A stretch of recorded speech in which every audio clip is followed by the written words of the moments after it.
Episode 56 ID August 31, 2023. The fire department passed by with a siren for my birthday. This episode was originally to be about a Hosky, North Carolina and Gloucester, Mississippi taking on Drax pollution at wood pellet factories. Stay tuned for that episode, now to be titled Episode 56 IE. Episode 56 ID August 31, 2023. Wisconsin, Madison. To give this problem a human face, the fire department passed by with a siren for my birthday. Hurrah! After midnight today, technically on the morning of my birthday, the fire department came by to issue a ticket for open burning against my neighbor 60 feet away. My garbage and or wood burning neighbor had been open burning off and on in his backyard for several hours yesterday, and the fire department had previously, as subtly as a fire department can, arrived in a big red fire truck, at first without a siren, at 10 p.m. yesterday. This overly familiar neighbor was currently resorting to open burning of tire-smelling debris in the middle of summer, perhaps in salute to the unlamented lost tradition of military burn pits. In the grand tradition of the U.S. West Coast's eerily and nonsensically frigid indoor residential wood burners who take up the garbage smoldering habit as soon as West Coast wildfire smoke dies down, when the temperature in Madison, Wisconsin dipped into the normal summer 70s, the cold-blooded lizard-like people pop up, dying to ineptly roast one side of their body at a time, against the frigid normal summer temperatures, and share the PM 2.5 and CO2 pollution with their near neighbors. My eccentric wood-burning neighbor, who has a day job, office job, making maps for the forestry department, has built a wooden fire tower in his backyard from which he can survey this ordinary city residential neighborhood, each house lot a close 60 feet away from another neighbor's house lot. The fire tower sticks out 2 stories high in a 1-story neighborhood, and inconveniently for him, consists of light-colored wood, on which the orange fire glow and embers floating skyward is reflected, broadcasting the orange light of the fire visible to near neighbors on the 2-story fire tower's light-colored wood itself. Of course, the billows of smoke are also visible in the air, since this is a city neighborhood with lights on in every doorway through the night, and with smoke videos inevitably caught on Ring cameras, and data on PM 2.5 levels above EPA NOx standards inevitably caught on Purple Air maps and EPA AirNow maps of smoke and fire, 24 hours a day, including after midnight and on weekends. The wonderful thing about Purple Air PM 2.5 monitors is that their historic data from overnight as well as weekend indoor residential wood burning as well as open wood burning is available for download by the general public and by government officials during normal government working hours. At other times, my forestry department neighbor's indoor residential wood burning stove is also near his fire tower, behind sliding doors, which doors he can recreationally open to share the indoor residential wood smoke through open doors as well as from the stove stack, of course negating any argument that he is burning wood out of necessity to keep warm in a house with doors closed. Neighbors up and down the street are aware that he works for the forestry department.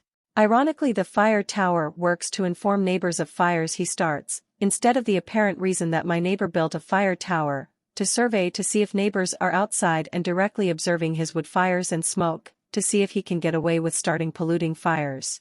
I work for the School of Medicine and Public Health, so it seems that the philosophy of forestry management for the purpose of wood burning revenue is at odds with the public health philosophy of protecting human health, in this instance. He stands for air pollution at all costs, and for all the revenue possible for the vendors of wood burning appliances, and I, in the all-American tradition of self-defense, stand for human health, specifically my own human health, and against air pollution. Personally, I think every human being should be concerned with human health and against air pollution, if not for their own health, for the health of near neighbors. Wood burning emissions are 90% PM 2.5, particulates of 2.5 micrometer size, are the perfect size to infiltrate the human lung, setting off a cascade of human health problems and early deaths. Recently, PM 2.5 has also been linked in scientific studies to antibiotic resistance. Since bacterial infections, which often accompany viral infections such as COVID-19 and AIDS, are fought by antibiotics, public health agencies fight antibiotic resistance in order to prevent a pandemic's deadly toll. PM 2.5 pollution can be seen as a vector of bacterial infection in the midst of the COVID-19 pandemic.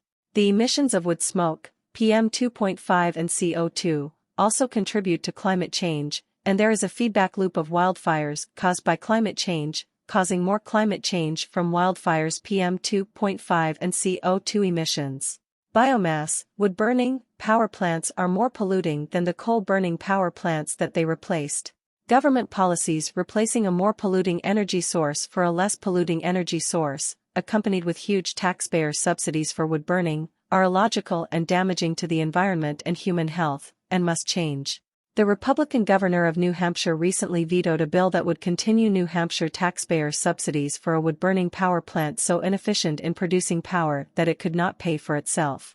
Canadian, British Columbian and now Northwest Territory, wildfires are more likely in a landscape decimated of oxygen-producing trees in service to worldwide wood-burning power plants like Drax in the United Kingdom. There are solutions to end this illogical use of wood for burning. Use a heat pump in Wisconsin, because now heat pumps in 2023 work at temperatures at 40 degrees below 0 Fahrenheit, can double as air conditioners, are so efficient that they lower heating bills, and are subsidized by many government programs. A smart electric grid is being worked on to reach all rural areas. Electricity that heat pumps work on can be generated cheaply now from wind and solar power. Geothermal energy, like wind and solar, also has no particulate emissions.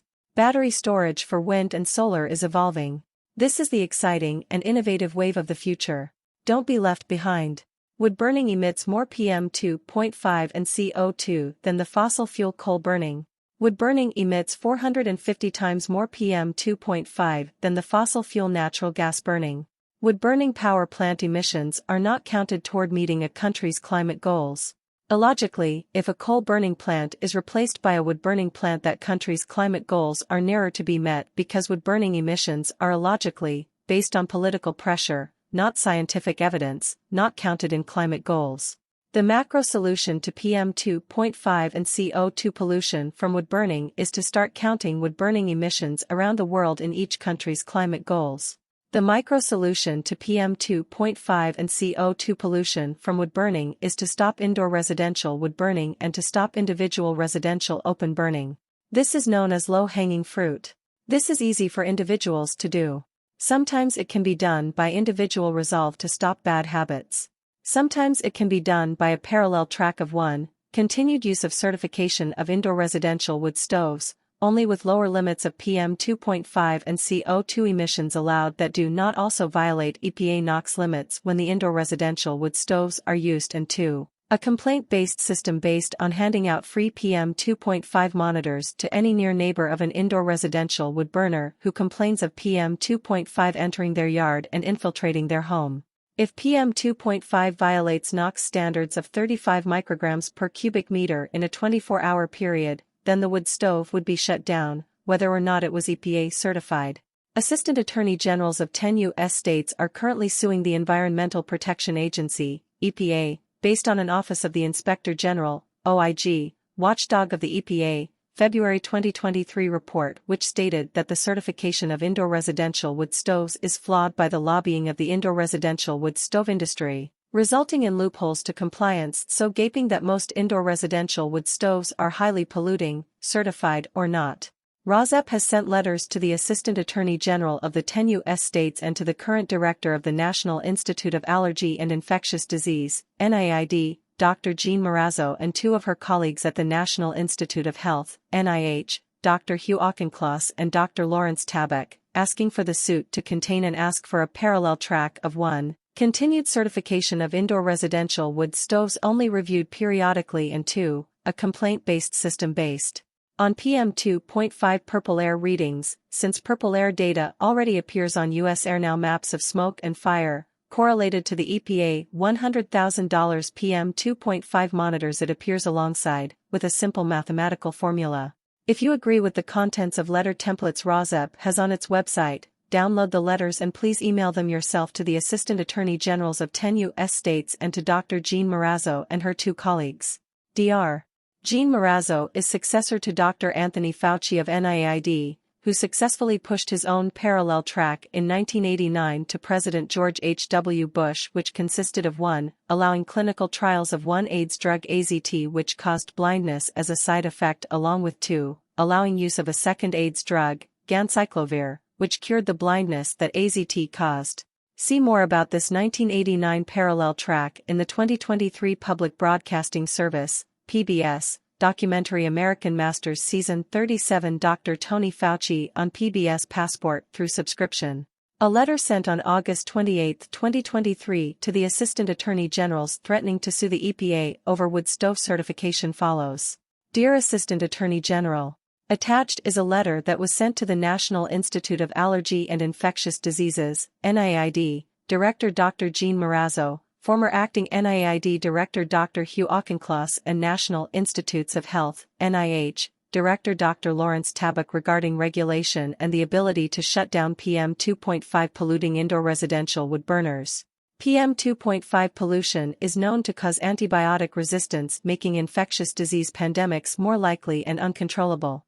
The letter asks Dr. Marazzo to apply a parallel track to indoor residential wood burning pollution in 2023. This parallel track would include both EPA wood stove certification and a complaint-based system using Purple Air PM 2.5 monitor data collected from the yards of near neighbors of indoor residential wood burners. This would be a way to address the very real impact of PM 2.5 pollution which EPA wood stove certification fails to address. We propose that the use of Purple Air monitors would provide important data on PM 2.5 air pollution that is currently missing in the EPA wood stove certification. This proposal is modeled on the approach Dr. Anthony Fauci used in 1989 that allowed a parallel track of both the Food and Drug Administration, FDA, use of AZT for AIDS that had the unfortunate side effect of blindness along with a second drug, ganciclovir, that actually cured the blindness. An earlier letter sent to your office asked that you include a complaint-based system of regulating indoor residential wood burning using Purple Air PM 2.5 data in your suit against the EPA. Indoor residential wood burners are already ineffectively certified by the EPA. This violates the EPA's own National Ambient Air Quality Standards, NOx, emission limits of 35 micrograms per cubic meter in a 24-hour period. Using data from Purple Air PM 2.5 monitors in the yards of near neighbors who complain of PM 2.5 from hyperlocalized indoor residential wood burners would provide the missing and important evidence of this type of air pollution. Currently, if a near neighbor's complaint is made to a local health department, a complaint using federal NOx exceedance data is not considered as a basis for a complaint against neighboring indoor residential wood burning. It is also not considered as a basis for shutting down the wood burning appliance when the indoor residential wood stove has been federally EPA certified. Lawsuits for nuisance are expensive and beyond the means of the average American and are not considered precedents in courts generally. Contacting state agencies to shut down polluting wood stove use that affects the health and lives of near neighbors has been unproductive because decisions made by the EPA determine the decisions made by state agencies. Although the scope of your lawsuit seems confined to asking the EPA to continue their wood stove certification program as is, albeit at a faster pace, we ask that you consider the intent behind asking the EPA to tighten their standards for wood stove certification on a regular basis. The intent of an environmental protection agency is to protect the environment. This has perhaps been narrowly construed to be protecting air, water and ground from contamination from industries only. But United States citizens should actually benefit from this environmental protection as well. Tightening wood stove standards on a regular basis should result in protecting the environment as well as protecting United States citizens from harm from the air, water and ground. We believe that the EPA's responsibilities are inextricably connected with public health responsibilities of other government agencies such as NIAID. Please try to accomplish something meaningful for the American people with this lawsuit by considering using a parallel track to include PM 2.5 data in future decisions about air quality standards. Although I am not your constituent, by commencing to sue a federal agency you are representing me as a citizen of the United States and in that sense as your constituent. Thank you. Sent to Cody.Doig@alaska.gov Alaska Senior Assistant Attorney General Cody Doig. Jason.James@ilag.gov Illinois Assistant Attorney General Jason James. Goldstein@oag.state.md.us Maryland Special Assistant Attorney General Stephen Goldstein. Turner.Smith@mass.gov Massachusetts Assistant Attorney General Turner Smith. Peter.Serdo@ag.state.mn.us Minnesota Special Assistant Attorney General Peter Serdo. Lisa.Morelli@law.njoag.gov New Jersey Deputy Attorney General Lisa Morelli. Nicholas.Batino@ag.newyork.gov New York Assistant Attorney General Nicholas Batino. Paul.Garahan@doj.state.or.us Oregon Attorney in Charge Paul Garahan. Steve.Novick at doj.state.or.us Oregon Special Assistant Attorney General Steve Novick. Nick.Persompieri at vermont.gov Vermont Assistant Attorney General Nick Persompieri. Caroline.Kress at atg.wa.gov Washington Assistant Attorney General Caroline Kress. Chris.Wrights at atg.wa.gov Washington Assistant Attorney General Chris Wrights. Jennifer at scleanair.gov General Counsel, Puget Sound Clean Air Agency Jennifer A. Dold. Jean.Marazzo at nih.gov Director of National Institute of Allergy and Infectious Diseases Jean Marazzo. Hugh.Auchincloss at nih.gov January to July 2023 Acting Director of National Institute of Allergy and Infectious Diseases Hugh Auchincloss. Lawrence.Tabak at nih.gov Director of the National Institutes of Health Lawrence Tabak. https://RAC President Testword pre-ss.com/ Please attach PDF letter to NIID Director Dr. Jean Marazzo to an email from you to Jean Marazzo NIH.gov/. Episode 56 GF July 19, 2023. The Ask, request a complaint-based system from 10 attorney generals suing the EPA to give wood stove users certainty. The Ask, emails of 3 NIH officials Jean.Marazzo at nih.gov, Hugh.Auchincloss at nih.gov, Lawrence.Tabak at nih.gov emails of 13 assistant attorney generals, deputy attorney generals and general counsel preparing to sue the EPA to provide clarity for indoor residential wood stove manufacturers, vendors, and users. Instead, the assistant attorneys general should ask for a PM 2.5 pollution complaint-based system in place of the failed wood stove certification program.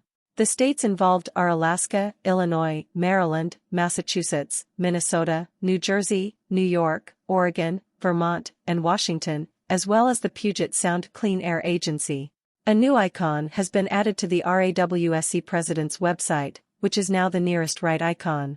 The icon is an ask that has already been described in episode 56 GB, description of the parties who should be at the table when deciding on safe wood stove emission limits and fence line measurements, rather than wood stove certification, and emails to contact 10 deputy or assistant attorney generals and 1 general counsel. Those PDFs are included at the icon link.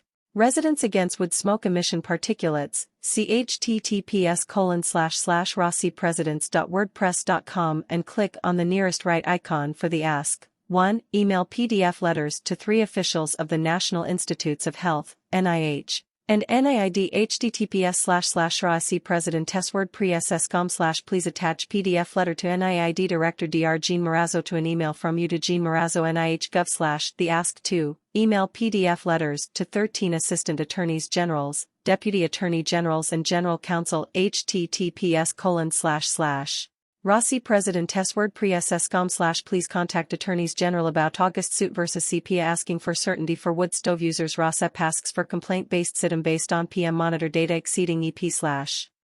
To the right of that 3, Barbie goes to the dating game https://racpresidents.wordpress.com/1-barbie-goes-to-the-dating-game. To the right of that 4, cookies that may contain rocks are recalled https://racpresidents.wordpress.com/cookies-that-may-contain-rocks-are-recalled. To the right of that 5. The Fox Owns the Forest card game https://racpresidents.wordpress.com/the-fox-owns-the-forest-card-game-tba. Then to the right of that, the latest months, 6, August and 7, July 2023, of PDFs of articles with URLs to search on https://racpresidents.wordpress.com/1-august-2023-pdfs-of-urls and https://racpresidents.wordpress.com/1-july-2023-pdfs-of-urls. To the right of that, 8, stickers to hand out for RAWSEP, games such as 9A, Bingo for RAWSEP, 9B, Crosswords for RAWSEP 9C, PM 2.5's Jeopardy free game https://u2.be/lnsg32pydnc9d, PM 2.5 free Monopoly https://u2.be/cuck1pscqnq and Endwood Smoke Monopoly 9e, vending machines for PM 2.5 monitors, and 10, icon links to 30-minute YouTube videos and Spotify podcasts as well as podcasts.google.com, Castbox and Pocket Cast. Pocket Cast is only free on the phone app. Pocket Cast works on Apple phones, and, below those icon links to monthly URLs of PDFs from June 2023 to May 2022.